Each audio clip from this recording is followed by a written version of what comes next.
We don't take it for granted that you stayed with us on the AM show. We're grateful. I do this as always together with Bernice Abubeidu Lanza. Thank you for your company. Now, as we get into our big stories, we're going to be engaging flag bearer of the Liberal Party of Ghana, Percival Kofi Akpaloo. He joins us for breakfast to talk about myriad issues, like I made mention of in the introduction to the show. He's going to be talking about party politics. We're going to be talking about that third front that has eluded us as far as our party politics is concerned. What has he been up to? What do these parties, the smaller parties, have on offer? We'll be talking about that together with the economy and matters arising. Kofi, a very good morning to you. Good morning, bro. Thanks for joining us on the AM show. It's been a while, hasn't it? Oh yes. More than a year now. What has Kofi Akpaloo been up to?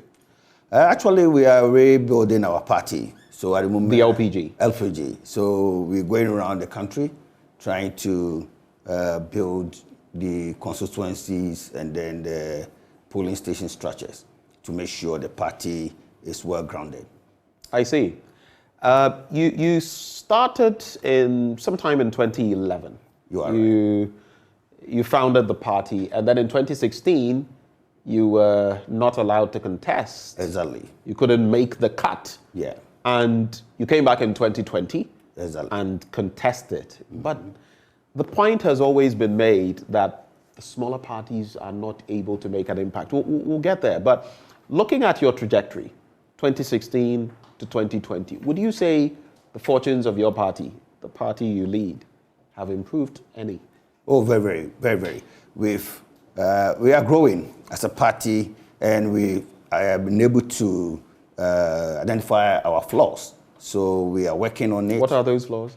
Yeah, because we're not being visible to anywhere. It's like we're just having an opportunity to come on radio or TV, and then we'll be sharing what we have. But that's not enough. So at the moment, we are able to go around the country, talking to people in schools, in churches, in the communities, sharing what we have. That aside MPP and NDC, we are the next alternative, the best alternative too. So, and the people are receiving us very, very well. So, and also, like I said, we've learned a lot from the past, what we did wrong and what we think we can do better now. So that's why this time around, when you go to up north, you see our presence all over. There's no community in the Upper East, Upper West, Savannah, Northeast, Northern region, Bunu East, Bunu, Ahafo, Western North, that you not find us there. Every community, you find LPG there. So we are building, and we believe that by the end of this year, we should be in every house, in every room. We should be there. Every house, every room. But you know, it goes beyond just the rhetoric, just saying we are the third force, just saying we're going to be in every room and all of that. You remember during that other attempt by former President Mills, may his soul rest in peace. Exactly. People had to go door to door, stop the fanciful talk and go door to door. Mr. Remmel, and speak to citizens. In fact, that was the same approach adopted by the current president, Nana Akufo-Addo. So you say you've been going round, and the Northern Belt has been captured, so to speak. Yeah. Which specific areas have you been to? What have the reactions been like? Yeah, actually, all the villages and towns in up north, we've been there. So you're talking about Northern, Upper West, Upper East, Savannah, Northeast. We've been to every constituency there. We've been there. We are working. We are seriously working. And we know that if we don't work harder, we won't get anywhere. This MPP and NDC, you can't just uproot them. I mean, they are well established, and you need to do extra work to get them out of the way. So we are working. We are seriously working. And before, we're not doing what we are doing at the moment because we thought when you have the opportunity to sit on TV, you can just share your views and that's all, and people will vote for you. There are some people who are watching us even about 90% of the people are not even having time to watch TV or listen to this account radio where we have been going to. So until you go to them, then they'll be able to know that, oh, there's this one. You know, when we went to voter region, some people were saying, we are so happy to have our own to be, decided to contest the next election. I said, what? But I was on the ballot in the 2020. They said, oh, no, we didn't see you. We didn't hear anything of you. So visibility was a problem. Yes, exactly. So that's what we are working this time. So we are going to the people. Everywhere we meet them, we talk to them, and then we give them the reason why they should vote for LPG. Because we are the only alternative at the moment. Because MPP and NDC, they've done what we can. I mean, we are all witnesses to everything that they've done. So we need to give them the best alternative, and the best alternative is LPG. How are you able to do all of these things that you're doing in terms of funding? It's quite a lot. I read an article where you said way back when that you are filthily rich because you worked hard. Are you funding this out of your pocket?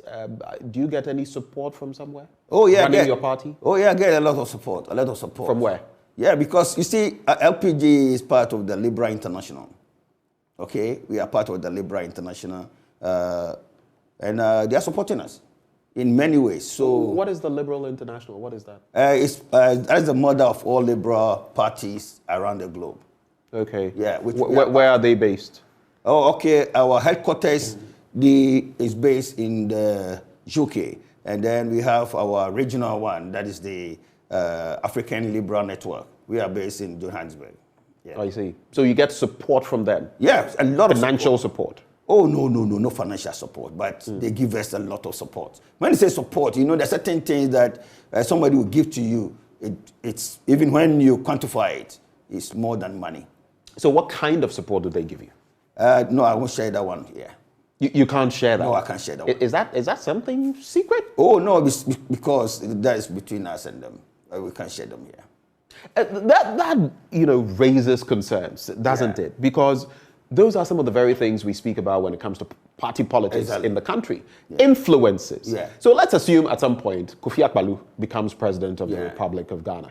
You're getting this support from the Africa Liberal Network and all of that. Support that you don't even want to talk about on live television. No, I can't share.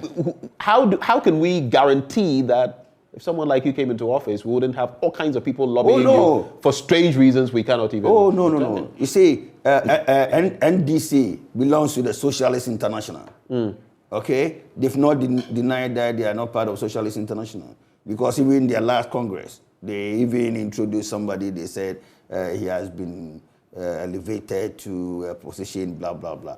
And then MPP, Democratic Union. MPP is part of Democratic Union. So it depends on your ideological background. That will determine the kind of association you belong to. So if you're a serious political party, you should have some people that you can rely on when the need arises, because you cannot just be on your own. No, you can't. You cannot never live in isolation. You know, this world that we live in. Yeah, it's a network. So you got to be part of the network. Let's go back to money, because interestingly, whether it's Ghana or Nigeria or across the African landscape, if you want to secure power, no matter how well-intentioned you may be, you need a lot of hard kwacha, naira, cedi, rand, or whatever it is. Yeah. Like I went back to what you said some time back. You're filthily rich. That's what you said. Yeah. Your words. Yeah. And so in terms of money, how do you bankroll your party? Do you do it out of pocket? And there are people who have said in the past that, you know, there are some politicians in this country, the smaller parties, who are often influenced by the bigger ones, the NDC and the MPP. And sometimes you are just used to foil the other parties in certain areas. And they bankroll you. They support you financially so you can do damage to their opponents. Actually, our party was not built on that premise, because it's a calling. You know, we are different. We know God called us into this business that we are. So God called you? Oh, yes. On the 10th of March, 2010, God gave me an idea that Kofi, I've made you president over this country. So go forward. That's why you see me doing this. And when God calls you into something, He'll provide. Like what He did for Abraham. Abraham asked, where is the lamb? God said, you go. When he got there, God surprised him with a lamb. So God is my provider. And He's supplying all that we need. God is your provider. He's supplying all that you need. Yeah, but our party, I want everybody to understand that we are not in affiliation with any political party. You are not? No. We, as a party, we are a serious political party. We do what is right, and we continue to do what is right. So we are not here to beat anybody's thing for him. You understand? We are doing our own thing, and we want to capture power. We are serious, and we will capture power. We are not here. People sometimes think that maybe I belong to MPP or NDC. Depending on who is in power. How do you feel when people... No, I mean, I know I can't blame them because maybe that's how they think. And so what somebody thinks is not my business. But what I think and what I do is my business. How much does it cost you to run your party? Unfortunately, I don't have the figures here, but I can provide anytime. Generally? Generally, it costs, depending on what you are doing in the season that you are in. If you are in a political season, definitely it's going to cost you a lot of money. But if in the normal season, then definitely it will not be too much. Because you have staff that you have to pay them. You know why I ask that? Because it's been proven that, to contest for the presidency or a parliamentary seat, even at the primaries, costs a lot of money. If you're going for parliamentary elections, you'll be spending in the hundreds of thousands, millions, some 4 million Ghana cedis plus. In terms of the presidency, you'll be spending millions of dollars in our small country. You have been there and done that. In 2012, you went for the first time standing for the IPP, right? Yeah. In that time, you fielded 5 parliamentary candidates. You went for 5 seats, and you contested the presidency. If you bankrolled all of this, like you say you've been doing all the way through to 2020, give us a ballpark figure. How much goes into it? It depends on the season. It depends on the season. And what you are doing. I see you don't want to talk money with us. Oh, no. You see, I don't think MPP and NDC are sharing those kind of information to the public. So why should I?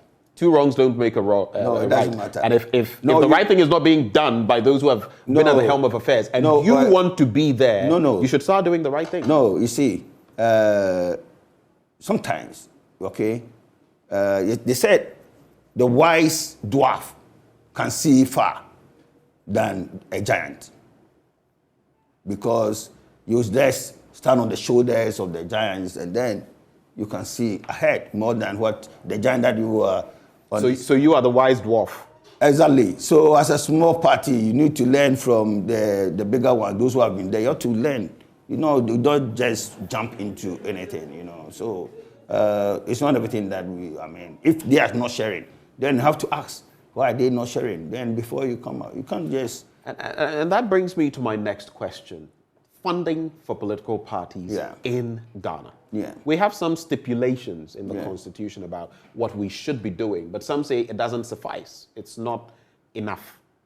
There are so many loopholes. It talks about foreigners and what they can do and what they cannot do and all of that. But in the United States, for example, they have a system that allows lobbying big corporations to, you can do it, but let's know exactly how much. Exactly. And beyond certain sums cannot be given to certain individuals. There's a lot of public funding for the Democratic Party and the Republican Party. People fund, just as you would find among Labour and the Conservatives in the UK. Exactly. When you look at our system and how people see so many influences, monetary influences. People have said that it's even possible for drug barons to support, candidates in this country. And of course, when they win, you know what to expect. What do you make of our system in that regard? Yeah, our system, we need to look at so many things, especially when people dishing out money to electorates to vote for them, buying votes. That is where the problem is.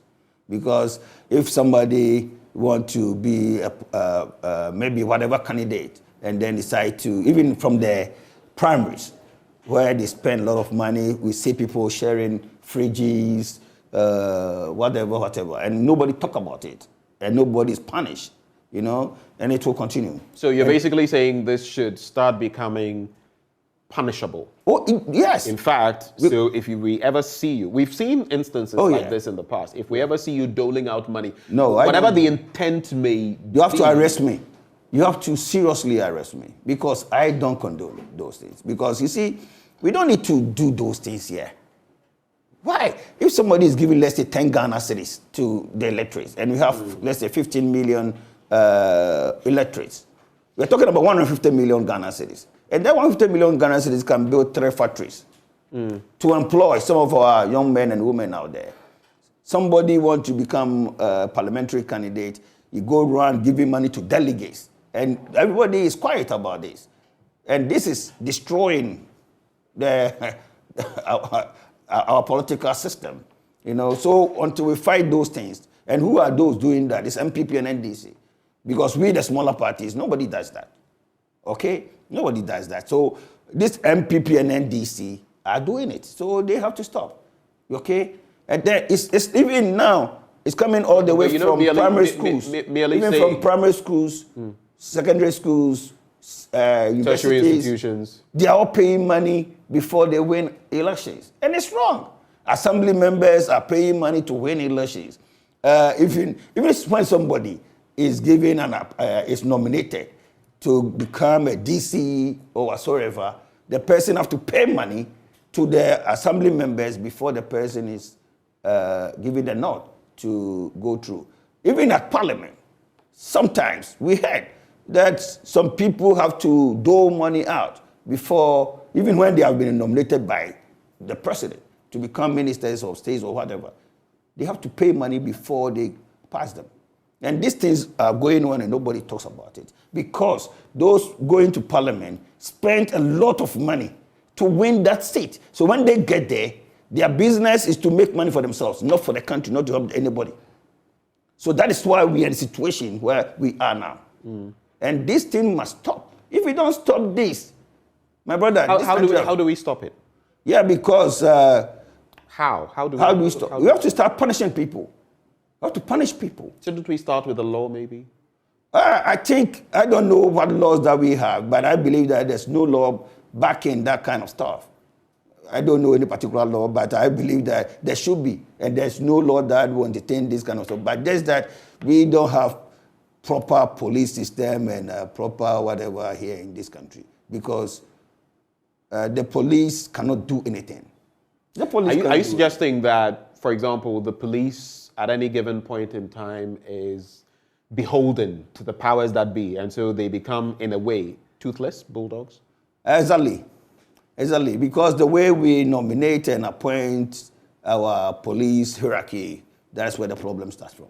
So something must be done about the Constitution. You've spoken about the NDC and the MPP and some distasteful words, so to speak, because you feel they are not delivering, they are not doing the right things. And we've just been talking about political party funding and all of that. You seem to have a different mindset, but I'm sure people out there will say, Yatiabre, NDC, MPP, they come singing the same songs, give them power, and next thing you know, they're acting very differently. What is different? What makes Kofi Akpaloo stand out? I'm sure going into election 2024, you may want to compete. What is different about you? Yeah, what is different about me is that I don't see myself as a politician. I see myself as a statesman. And as a statesman? Yeah. And I believe that this country of ours, it's for all of us. And we have to protect everything that we have. But we have entrusted everything into the hands of foreign nationals. It's whatever belongs to us, we don't have control over them. And some people are making fortunes. Like, let's take gold, for instance. Newmont, Anglo Gold, whatever. They are controlling all these resources. And when it comes to the oil, Tala Oil, Anadaco, Cosmos Energy, whatever, those are controlling.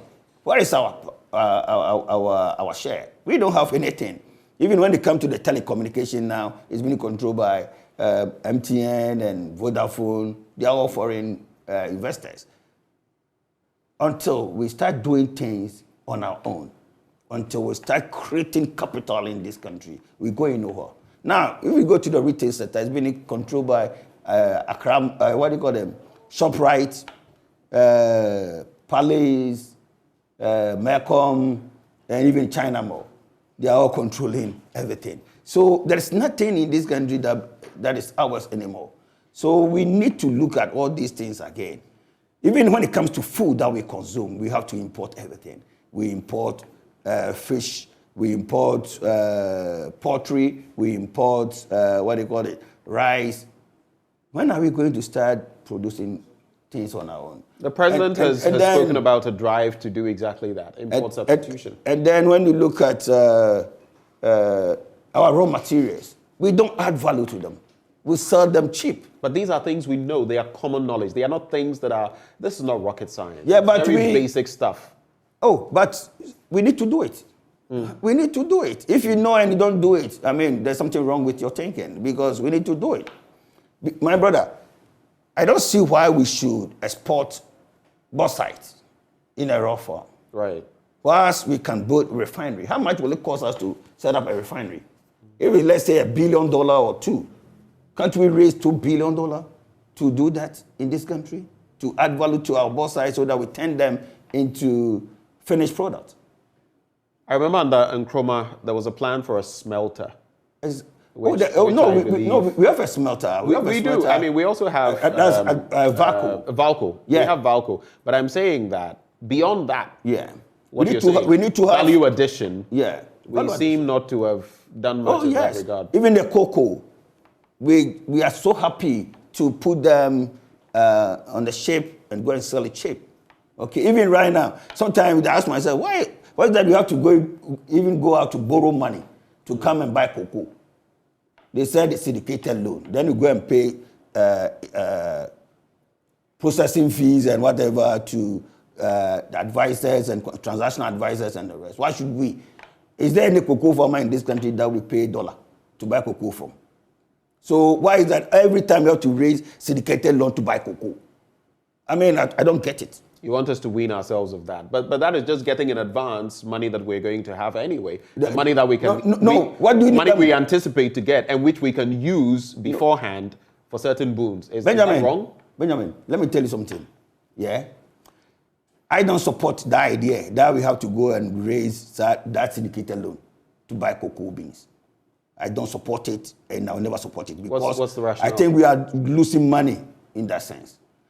When we bring that $1, do we use the $1 to pay the cocoa farmer, or we use cedis to buy cocoa? If we use cedis to buy cocoa, where was the cedi sitting? So where were those cedis sitting? So can't we use our own money to buy them and then add value to them, turn into something? You know, my brother, this country, we need to change. If we don't change, I saw something like when you were reading the news, I saw something behind on the screen. You said somebody has suggested that we should cut expenditure, we should do this. No. So far, no, it will not solve any problem. Because if you cut costs, you can cut costs to zero. It means you are not spending anything. But it will never solve a problem. What you need is to increase your revenue. So you have to look at what you can do to bring in money.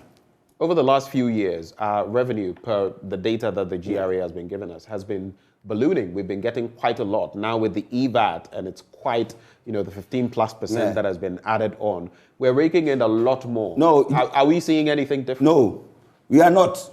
We are rather killing the people in this country. We are killing them we are overburdening them with taxes.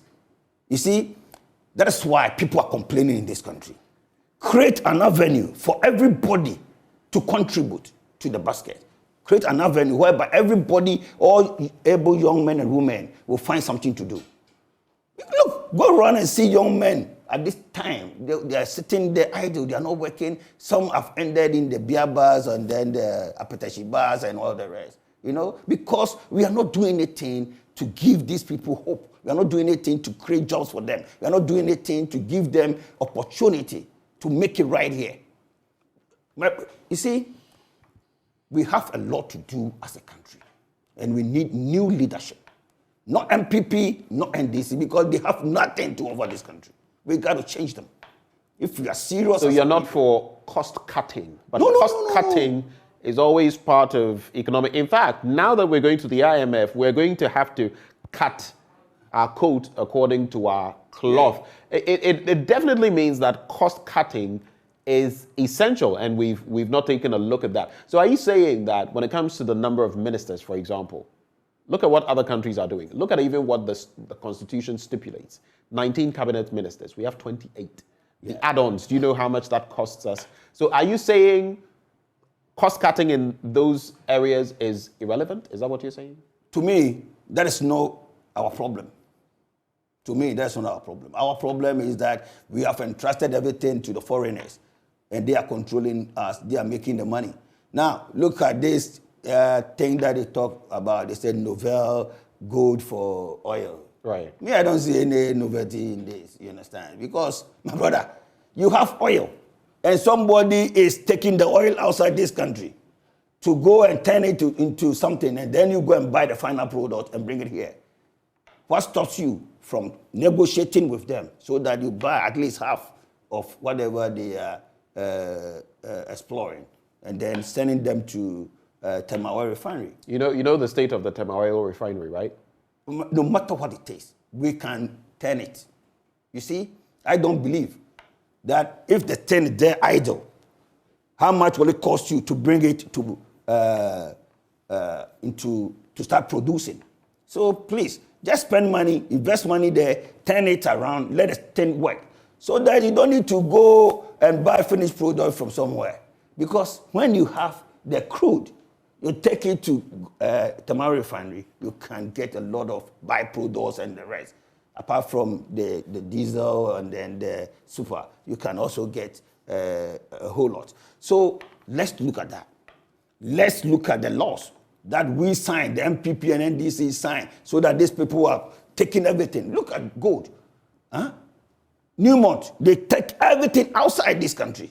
They don't add value to anything here to create jobs, to create wealth for our people.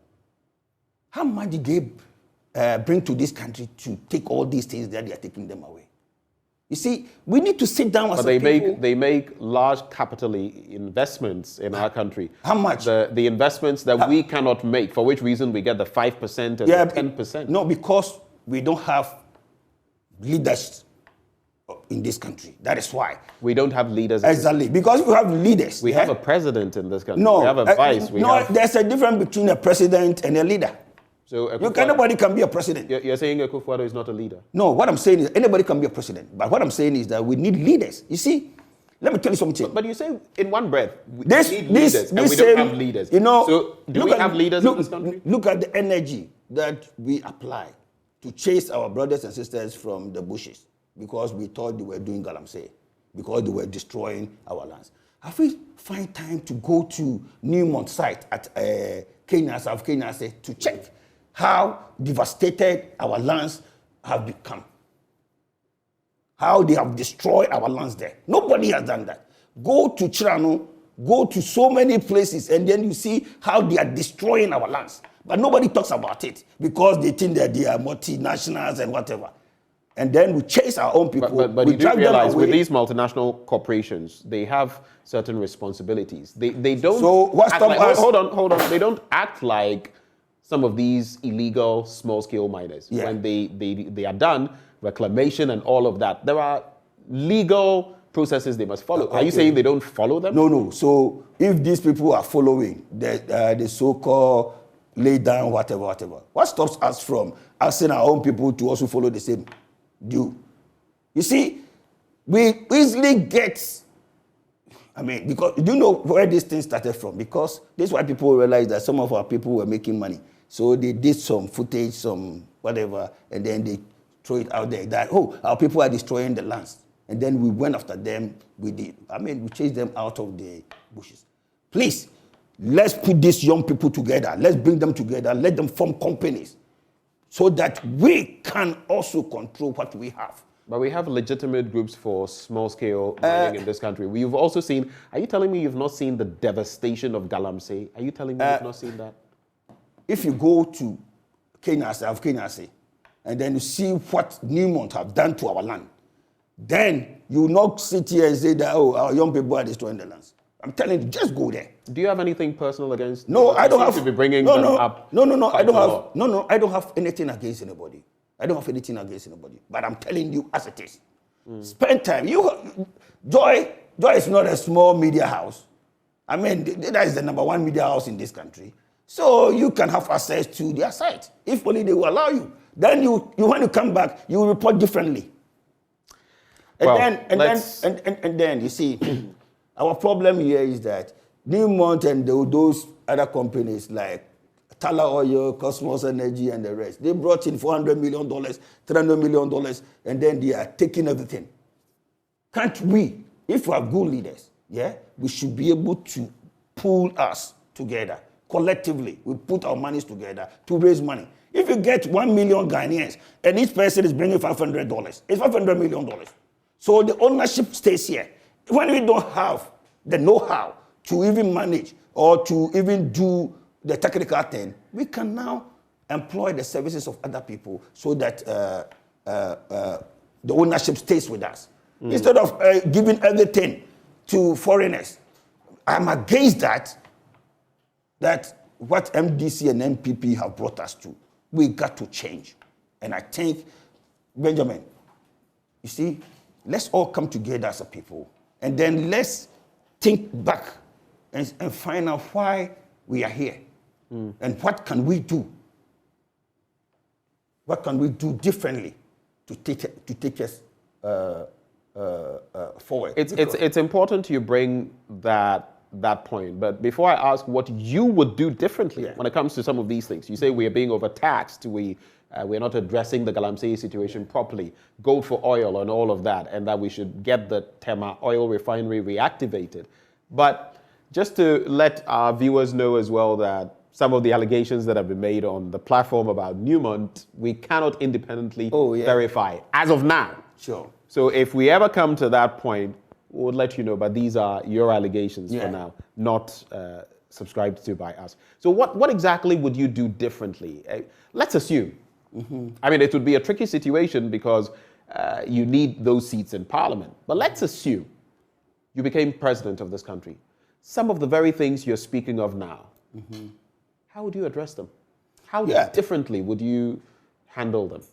Honestly, what we will do is that we will make sure we don't import rice. We don't import rice. Even the United States imports stuff. Oh yeah, what I'm saying is that we are not going to import rice after 6 months in government. We're not going to import poultry after 6 months in government. We'll make sure we add value to everything that we have in this country that belongs to us. Like cocoa, like bauxite, like even we have to invest more in cotton production,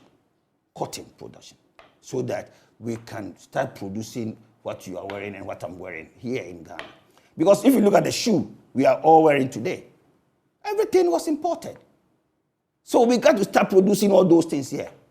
And when we start producing all this, because sometimes we go out there and go and borrow money to come and build bridges, like this, the bridge here, the one you call Dubai. Kwame Nkrumah Interchange. Kwame Nkrumah Interchange. We were able to borrow money to build that one, but we were not able to borrow money to build factories. We have 1D, 1F. Yeah, even I saw some figures on your screen. Right. Look how much went into that area, and then how much went into planting for food and jobs. I think it's half of that went into one district, one factory. It means we are not serious. But even when you look at 1D, 1F, has it yielded the results that you would want to see? Yeah, because the money going there is not enough. And then those who are even managing it, I have a problem with some of them. Because they'll be giving money to some people, and they are not chasing those people because the people have squandered the money. That's an allegation you're making. Oh, yes. But who has squandered what money? Which people, which entities? Oh, I know some people who have gone there, they've given them money, but they promised that they were going to build factories, but up to now, they've not built a factory. I don't want to mention anybody's name here. In which parts of the country? Oh, I know some. There's even one guy at Kwabre West. I know that guy. You know, he went to Eisenbach, they gave him the money. You know. So basically, there's also mismanagement of funds in the sense that we're not getting value for money, and some of those, yes. even with some of these policies, the right things are not being done. Yeah, because the guys are not they're not up to the task. You know, they'll be giving them the money. Oh, use this money to support businesses, and I mean they give to people, and the people just do whatever they like with the money. Don't do what it's supposed to do. If you were to become president, is it something you would continue but adopt a different approach to? Oh yeah, because you know I've been accusing MPP for stealing my idea. You know, because 2016 we were the first party to launch our manifesto, if you remember, because MPP and NDC were it's like no, they were not even ready to launch their manifesto, thinking that somebody would steal their manifesto. So in my manifesto, I said we're going to add value to all our natural resources, making sure we build factories in the communities. You know, if you don't produce, how do you make money? And then, let me tell you something. You see, what I would do different is that when you go to the Bible, you do read Bible, yeah? When you go to the Bible, the book of Joel, chapter 2, verse 28, it says, in the days ahead, your old men will have dreams, and then your young men and young women will have what? Visions. Every young man in this country, young man or young woman, one way or the other, is having visions every blessed day. But there's nowhere they will go and get support. So they will die with their visions. I can tell you, if Elon Musk or Mark Zuckerberg or the other guy, Michael Dell, if they have come from this part of the world, I'm telling you by now, they will be sitting in the appeal bar. They will be sitting in the appeal bar. Because nobody would have helped them. Nobody. A country whereby somebody comes to power and says, oh, you are not my party person, so I will destroy your business. What kind of mentality? Has that happened to you before? Oh, yes. Somebody destroyed my business just like that in 2004. You know, so I don't want to go back to the past. But I'm telling you, this is the country that we live in. What you know, business, forgetting what business that when you come to Joy Multimedia, we have everybody working here. CPP people, LPG people, NDC people, MPP people. So if you destroy this business because you think maybe Kosichum belong to LPG, what are you doing? Because here we don't pay unemployment benefits. That is why we destroy businesses easily. If the government has that burden on him, that if somebody's not working, you have to pay that person unemployment benefit, every government will sit up. And then they will not misuse our monies because they will think that, hey, we have to do everything to make sure people get jobs. Because here, government don't have any responsibility. Whether you will die or you will live, they don't care. Because government doesn't care where you sleep. Go around the city and see people who are sleeping anywhere, anyhow. Sleeping rough. LPG will change that because we are going to build housing. We call it affordable rental accommodation, whereby you get a single room, your toilet and bath, and then you are good to go. You pay every month your rent. This is what we will do. This is what we intend to do. And this, you see, all these things, we don't need to go and borrow $1 to do this.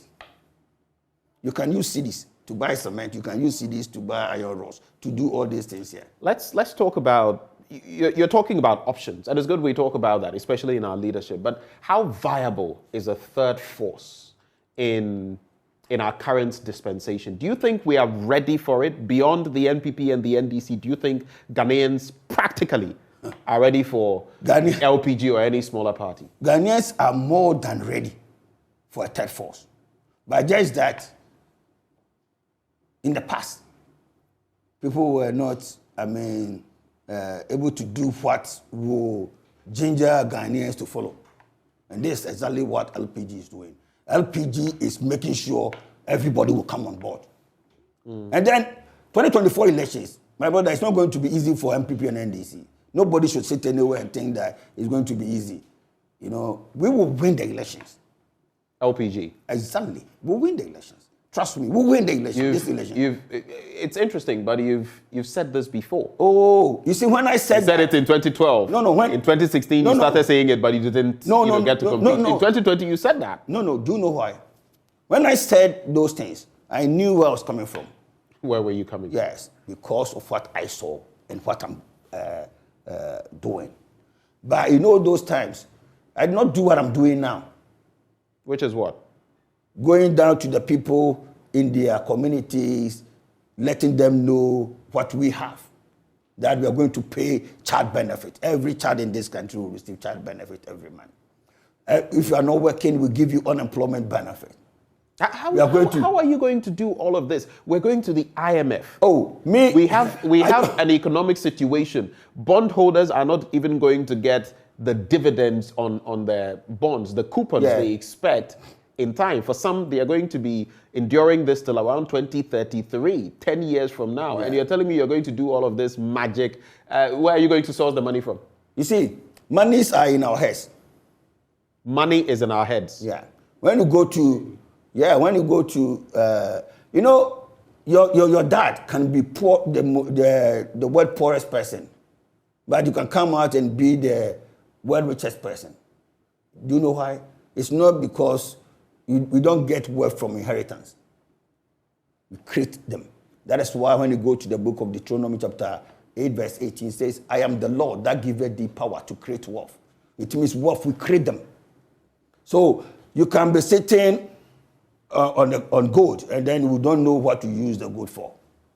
That's why even the old days, our forefathers were exchanging mirror for gold. They were exchanging gold for mirror. You understand? So we need to have that power, the ability.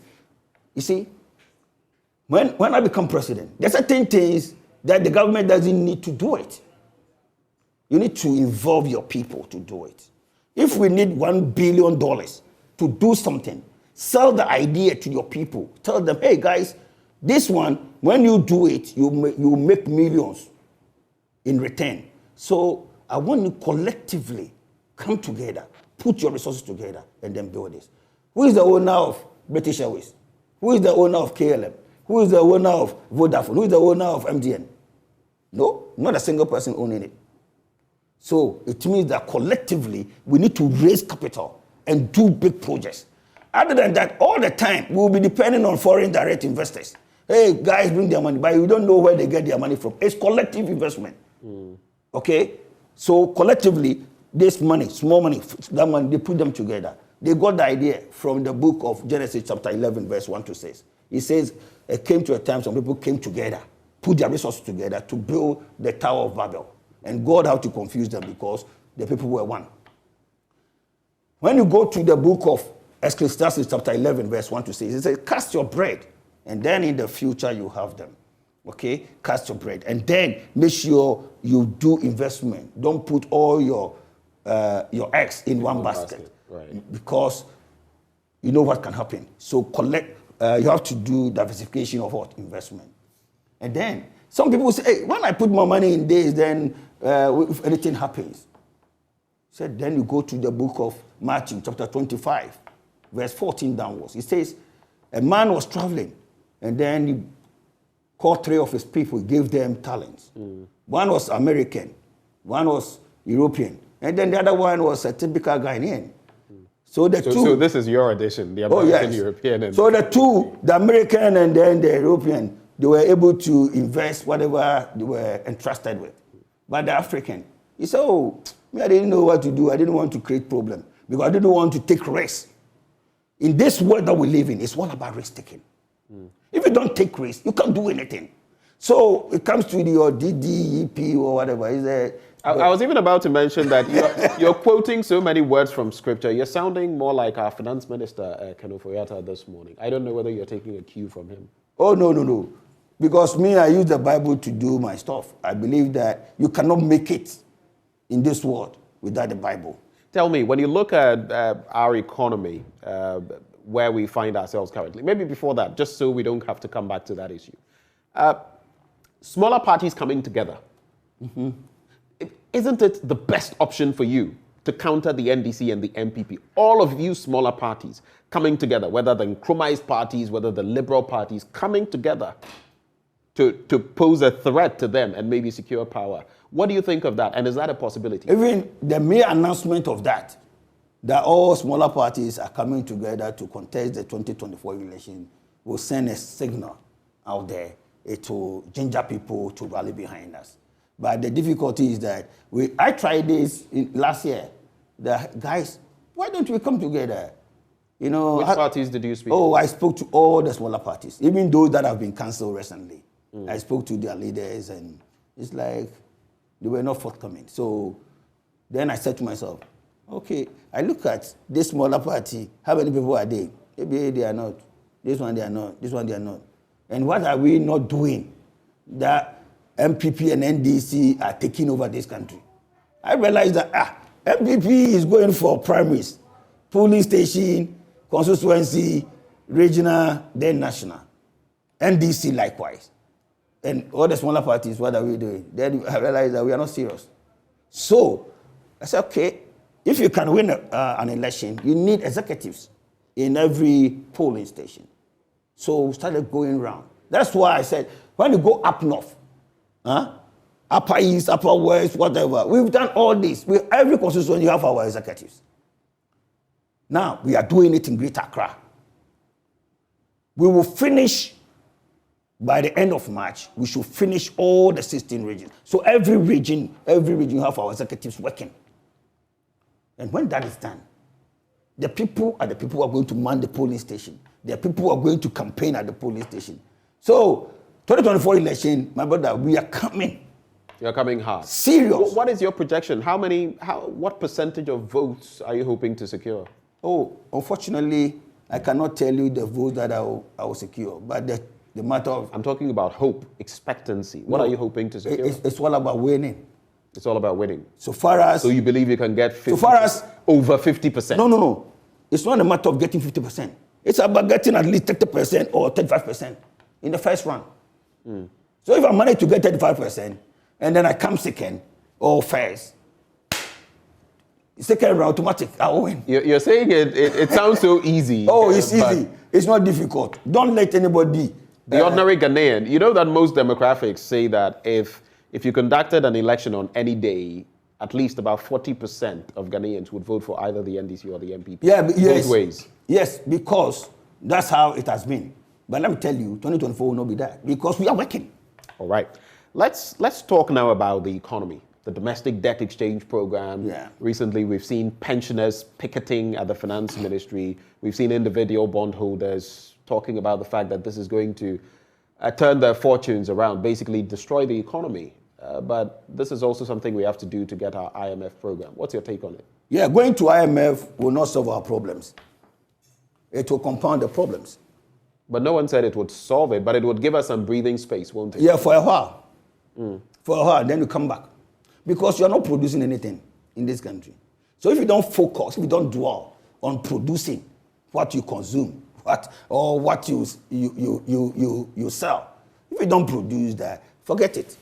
We have a lot of talent in this country, young men and women who can play good football, those who can run, those who can do even dancing and can sing and the rest. What are we doing to help those people? Invest in those people so that they will come out. Invest in your young men and women. Let them come out with what they have. And then they will be able to pay back whatever loan that you borrow to invest in them. Some are architects, some are entrepreneurs, some are whatever. Support them. When you support your young people, and then your young people start doing something, adding value, doing great stuff, automatically the money will be coming. Are you disappointed that we've ended up at the doorstep of the IMF one more time? Oh, I'm not disappointed because I know definitely we were going to get there. So you knew we were going to get there? Oh, yeah, because from onset, that's what we'll be doing. So I know we're going to go there. You know, my brother, the truth, it's just simple. It's just simple. Produce and sell. If you produce this and you sell, you will determine your price. If you produce this and sell, you determine the price. We produce cocoa. We don't determine the price. Yeah, because the cocoa, we don't know what we'll do with the cocoa. So if the one who is buying the cocoa tells you that he's not going to buy the cocoa, it will got wasted. So definitely you have to accept the price anyhow. But if you add value. Though in recent times we've had a bit of collaboration with the Ivory Coast to get better terms of trade. They should add value. Cote d'Ivoire and Ghana should come together, or Ghana should take the lead and build massive, or the world's largest chocolate manufacturing company right here in Ghana. Is that something the LPG would? Oh yes, it's in our manufacturing. Likely do? Oh yes. We want to build the world's largest chocolate manufacturing right here in Ghana to add value. So that we don't, even when we start to the white people and they say they won't buy the chocolate, we'll give to our children to eat. Recently, so when you go to school, you eat chocolate in the morning, in the afternoon. And that's something we said at a point that we would do. Yeah. You know, this administration said it. And in recent times, the Information Minister, Kojo Ponkroma, has called on us to. But you look at the cost of cocoa products and chocolate and the rest, you see that it's easier said than done. No, add value. Let your kids begin to eat them. Because there are a lot of young people, children who have never tasted chocolate before in this country. Let them eat in the morning, in the afternoon, let them drink. When they do it, it becomes like a habit. So when they grow, they'll grow with it. And then they will use their money to buy them every day. Because they will start enjoying the taste. You know, so my brother. There are two. So one. This is your domestic bond. I pity for those who have invested and they're having that difficulty. You pity them. Right? Yeah, I pity them. But the truth of the matter is that it's a condition subscribed by the IMF for the finance minister to be able to assess the $3 billion whatever. And the $3 billion, we are going to use it to pay part of our debt, you know, because that's what we are going to use them for. So I think everybody should, join forces with the government to come out from the wounds. Other than that, it will be difficult to govern this country. And so far as these bond holders, their monies are in cedis. They shouldn't worry too much because we don't spend money anywhere, cedis anywhere in this world apart from Ghana. So definitely, government is controlling the cedis. So definitely, when they get their dollars, they will come back and pay them their cedis. So they should relax. But some people have been saying that that's their only source of income. I don't buy that. Because how can your fund manager put all the eggs in one basket? So it means your fund manager is not competent. So that one, I don't want to hear that people saying that, oh, that is the only source of. But you could have a chunk of it, especially when government is coming, you know, making offers to you, and you know that as far as you lend to government, it is risk-free. You cannot lose sight of that. So who doesn't like something that simple? Yeah, but still, you have to divide them, portion them. You know, you can't put all in one basket. And before we wrap, let's quickly do this. So. You seem to have won the admiration of one Limbio Awuda, who says, I am voting for you. But I also have a message coming through on education, which was what I was going to wrap with. Education and the National Cathedral. But education, we seem to have quite a deficit in terms of infrastructure. Recently, we had Schools of Shame documentary. I don't know whether you saw it. What would an Akpalu government do in this regard? Education? When it comes to infrastructure, it's something that bothers my heart. Because fortunately for me, I had my case outside this country because I was living outside, so I had my case there. And where they went to school, you could see the environment was fantastic. So when I come down here and I see case in this kind of infrastructure, even those in Kumasi or Accra, maybe they will take it like that. But when you go to the villages, like I went to Gushegu, there's a village in Gushegu, my brother, the kind of structure they are using for classes, one small room like this, studio, and it serves the whole school. They have the JHS, they have the primary, class 1 to 6, and then kindergarten. They are all in that room. you see, in Ghana here. So it's something that we must invest, build proper school infrastructure for our people everywhere in this country. And that's something the LPG will do. LPG. As we wrap the conversation, I'd just like to find out from you, the National Cathedral. Oh, the projects, the system is my thinking moving on with it. My thinking is different when it comes to that. What is your thinking? Maybe you may disagree with me, but I support it 100%. Okay. Because do you support the use of taxpayers' money to put it up? Oh, honestly, if not taxpayers' money, whose money are we going to use? It's definitely going to be taxpayers' money. I support it. The reason why I support it is that I look at the job that it will create. The job that it's creating. That is why I support that. Because whilst we are building, we have a lot of builders there. Macy's.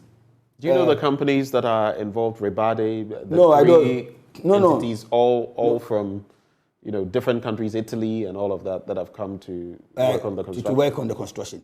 Fantastic. That is where we have a problem. That's where I will have a problem. Not those, because me, I'm looking at those who are going to work there. The plumbers, the Macy's, the electricians, and whatever. We're spending about $400 million on that. Oh, my brother, you need to find out why they are spending that. Because that place, I heard one pastor saying that, they have dug a hole and they spend a lot of money in the hole. They are using it as car park. So they are building the car park first. So, and when you want to build that kind of infrastructure, that kind of building, you need to make sure you invest in the foundation. Fantastic. And so, me, I don't have a problem. And even when they finish building, they will still use that place to, even if I'm lucky, and they finish before 7th of January 2025, I'll be sworn in there. So, to me, I don't have a problem. Because anytime we are conducting state barriers and the rest, we have to go to the car park at the Parliament House. So when it's raining, everything. So we can have places that we can conduct all these kind of services, government, blah, blah, blah programs. So, I don't have a problem with that one. Kofi, thank you for coming, and we can only wish you the best in 2024. And maybe at some other point, we'll have the opportunity of interacting with you ahead of the elections to see how things are going. But thank you for joining the conversation. I'm grateful for having me here. And that is flag bearer of the Liberal Party of Ghana, Kofi Akpaloo, who joined us for breakfast this morning. Do stay with us, because up next, there's a lot more coming your way on the AM show. You want to stay? We'll be right back.